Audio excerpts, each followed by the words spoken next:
नमस्ते, म छितेन तपाईहरुलाई मेरो च्यानलमा स्वागत गर्छु। आज चाहिँ सुँगुरको खुट्टा बनाउन गइरहेछु र तपाईहरुले यो खुट्टाको अचारलाई त्यतिकै भातसँग पनि खान सक्नुहुन्छ अथवा एज अ स्टार्टर्स पनि लिन सक्नुहुन्छ र यसलाई बनाउनु पनि अति नै सजिलो छ।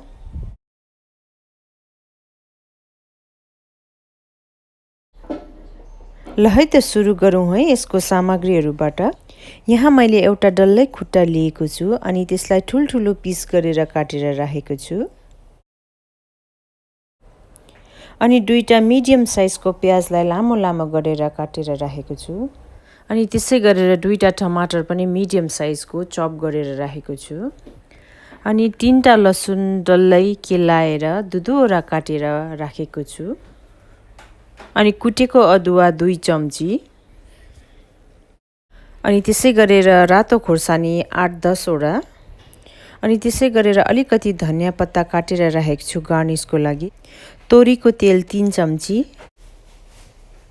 अनि नुन स्वाद अनुसार। अनि धुलो खोर्सानी आधा चम्ची। अनि त्यसरी नै हर्दी आधी चम्ची।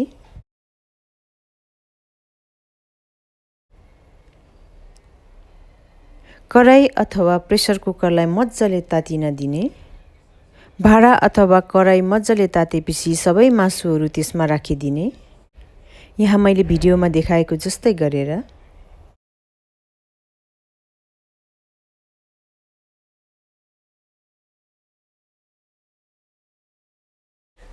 र अब त्यसमा प्याज पनि राखिदिने।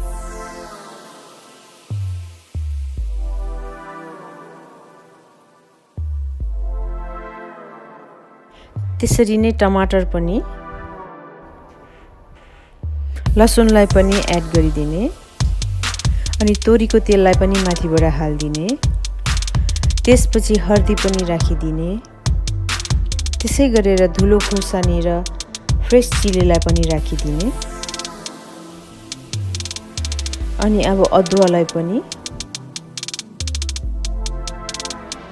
र अन्तमा चाहिँ स्वाद अनुसार नुन र अब सबै सामग्रीहरू हालिसकेपछि यसलाई छोपेर एकछिन पाक्न दिनुपर्छ।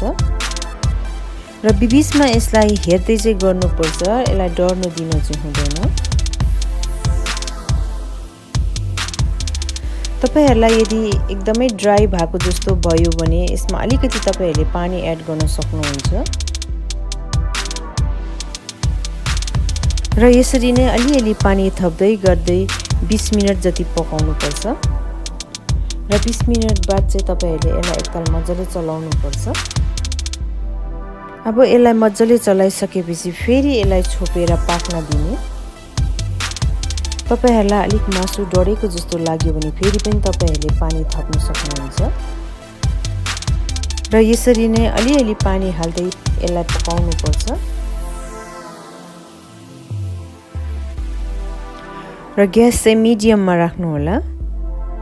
र तपाईहरुको मासु चाहिँ एकदमै सफ्ट मज्जाले पाकिन्जेलसम्म पकाउनु पर्छ।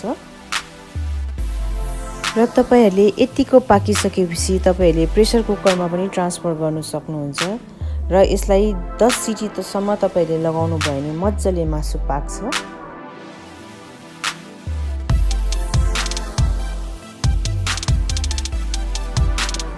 र तपाईहरुले यो अचारलाई चाहिँ एकदमै मासु मज्जाले पाक्न दिनुपर्छ।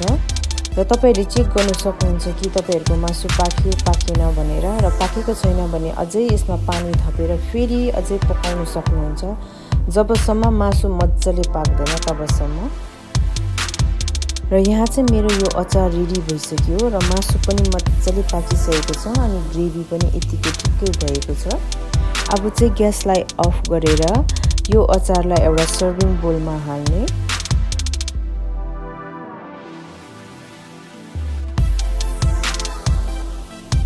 अनि माथिबाट धनिया पत्ता छरिदिने।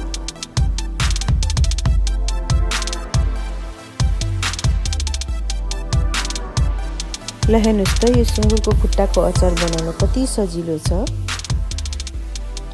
मेरो भिडियो मन पर्यो भने सब्स्क्राइब गर्नु अनि लाइक र कमेन्ट गर्नु चाहिँ नबिर्सिदिनुहोस् है। Thank you. Bye bye.